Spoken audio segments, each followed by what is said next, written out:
ini jadi harus rajin menabung karena kan untuk anak-anak kan biasanya boros ya untuk ada kelas-kelas SMA, SMK. Nah, barang apa-apa tuh kok kalau bagus tuh dibeli, apalagi kalau udah ikut-ikut teman gitu lah. Nah, kalau tips dan trik dari kakak-kakak nih gimana sih caranya supaya kita tuh konsisten dalam hal menabung?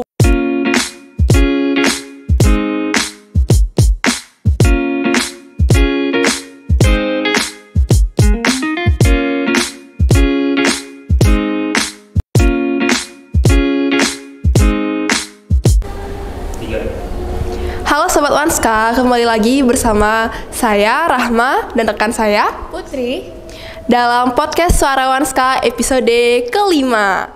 Oke, hari ini kita sudah kedatangan narasumber dari Bank BPD Bali. Mungkin kakak-kakak bisa memperkenalkan dulu karena sepertinya penonton udah penasaran nih sama biografi kakak-kakak sekalian. Ini dari kakak yang bisa.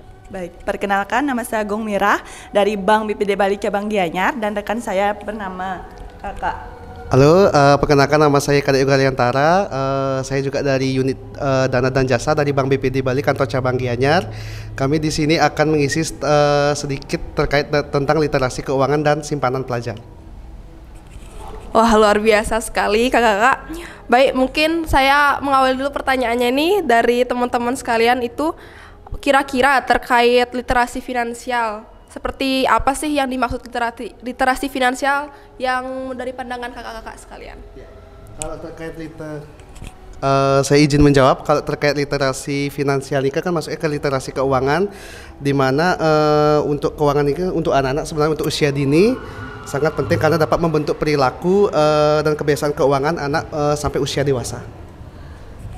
Baik, tadi kakak bilang untuk membentuk perilaku mengelola keuangan dari anak-anak sampai usia dewasa.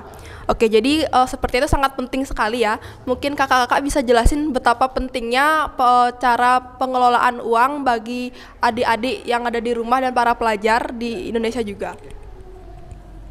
Di mana pentingnya untuk pengelolaan uang ini jadi harus rajin menabung.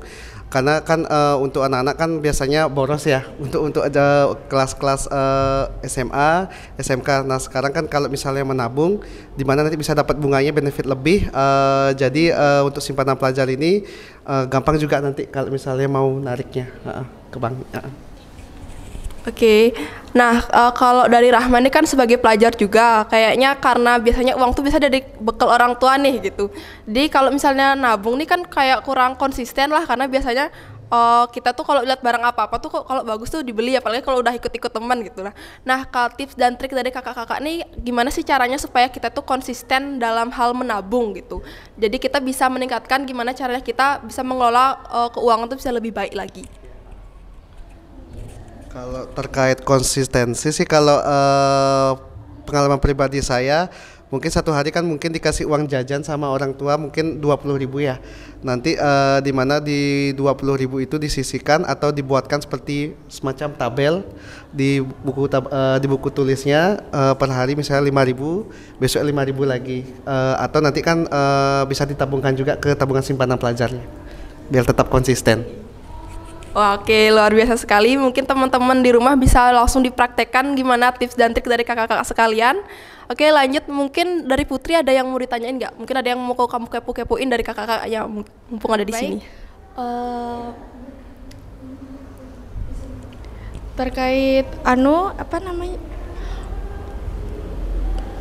terkait dengan simpanan pelajar yang akan disosialisasikan hari ini.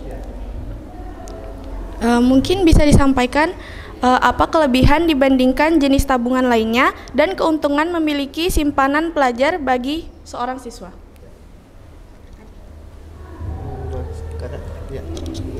Baik.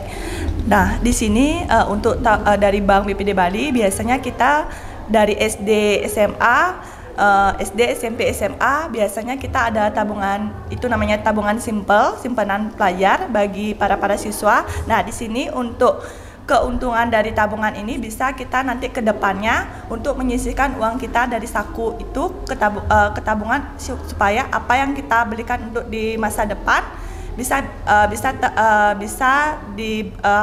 dibelikan seperti contohnya kayak bisa membantu orang tua, mungkin disisihkan seperti itu, dan apa yang kita inginkan bisa terpenuhi pada saat itu. Nah, jadi untuk manfaat tabungan itu adalah bisa untuk memberikan suatu kedepannya biar bisa lebih apa yang kita butuhkan biar bisa terpenuhi. Itu aja. Mungkin dari Kak Yoga bisa menambahkan. Kalau dari kelebihan simpel itu karena kan memang dari OJK juga ya, di kelebihan simpel itu ada bunganya, kan bunga lebih untuk pelajar kalau misalnya menabung. Ya itu aja. Terima kasih untuk jawabannya. Wah, oke, luar biasa banget ya. Itu tadi dia kelebihannya. Mungkin dari teman-teman di rumah kalau mau bikin tabungan tapi khawatir kalau di rumah tuh gampang boros, bisa langsung aja ke Simple Pelajar. Oke, Rahma mau tahu nih, kira-kira kalau Rahma mau bikin tabungan untuk Simple Pelajar nih, apa aja sih yang harus kita sediakan, mulai dari dokumennya dan administrasi apa aja yang harus kita selesaikan untuk membuat sebuah tabungan? Oke. Nah, untuk kelengkapan untuk pembuatan simple itu yang pertama itu kalau semisal SD, SMP sama SMA kan belum ada KTP, kecuali kalau simple di atas 17 tahun baru ada KTP. Nah, semisal tidak ada KTP itu bisa KTP orang tua wali, kakak, sama materai 10.000 satu lembar dan setoran awalnya 5.000. Nah, itu sih untuk setoran kelengkapan dokumennya. Oke kakak, nah ini juga Rahma langsung kepikiran nih. Kan kalau kita tuh biasanya uangnya itu rata-rata kalau di tabungan itu ya biasanya 5 ribuan gitu kan, 10 ribuan. Nah kalau misalnya nominal yang bisa ditabungin itu apakah bisa dalam bentuk nominal yang seperti itu, atau ada minimalnya tabungan yang harus kita serahkan kalau misalnya mau menabung? Oh, maksudnya berikutnya? Ya. Kalau dari setoran awal kan 5.000, kalau untuk setoran berikutnya dari 1.000 sih. Ya 1.000. Jadi kan lebih ini dia murah dari 1.000 ya. Oke, ternyata minimalnya itu bisa sangat teman-teman coba ya, karena ternyata nggak harus misalnya kalau misalnya tabungan di bank lain itu kan harus kayak 50.000 itu minimal gitu. Nah kalau ternyata di Simple Pelajar ini nominal itu lebih gimana ya, kayak menyesuaikan dengan budget dari para pelajar ternyata kayak gitu. Oke Putri, ada yang mau disampaikan mungkin untuk kakak-kakaknya? Mungkin segitu aja. Oke. Luar biasa sekali bincang-bincang kita hari ini dengan kakak-kakak dari Bank BPD. Terima kasih sudah mau menghadiri podcast hari ini. Semoga apa yang kita bahas hari ini berguna untuk siswa-siswa Wanska dan juga teman-teman yang ada di rumah.